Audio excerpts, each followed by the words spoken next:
আসসালামু আলাইকুম সবাইকে মুবারক। এই যে আমার ঈদের নতুন ড্রেস আমি পরছি। অনেকদিন পরে একটা ভিডিও দিছিলাম, তো হচ্ছে যে আজকে ঈদে সবাই গরু কাটা নিয়ে ব্যস্ত। আমরা তো কোরবানি দিচ্ছি না, সেই জন্য আমি এত ব্যস্ত না। আমি হচ্ছে নর্মালভাবে ভিডিও আপলোড করতেছি। অবশ্যই কার কেমন লাগে আমার ভিডিওগুলো আমি জানি।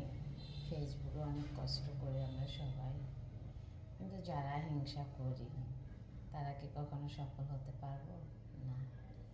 তা আসুন, হিংসা বাদ দিয়ে একটা লাইক একটা কমেন্ট তো ভাই, এখানে আপনি আমাকে সাপোর্ট করবেন, আমি আপনাকে সাপোর্ট করব। সেটাও যদি আপনাদের হিংসা হয় বা কষ্ট হয়, আর যারা হচ্ছে রাগের ছোটে অভিমানের ছোটে আমাকে হিংসা করে, আমার আইডিতে আয়সা আমার যখন ভিডিও আপলোড করি কমেন্ট বক্সে হচ্ছে যে আপনারা একটা খারাপ কমেন্ট লেখা দেন, এটা কোনো ভদ্রলোকের কাজ। শুনুন, ফানি ভিডিও সবাই বানায়, আমিও বানাই, মাঝে মাঝে দিই। তো হচ্ছে আপনারা যখন একটা কমেন্ট করেন বুঝে শুনে করবেন। একটা খারাপ কমেন্ট করলে কি কেউ ভাইরাল হয়ে যায় না ভাই? আপনি একজন ভদ্র মানুষ, ভদ্রতা পরিচয় দেবেন।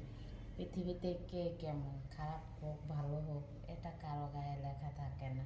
সো আমার দিক থেকে মনে করি সবাইকে ভালো চোখে দেখবেন, সবাইকে ভালোবাসা রইল আমার তরফ থেকে। ঈদ মোবারক, ঈদ মোবারক।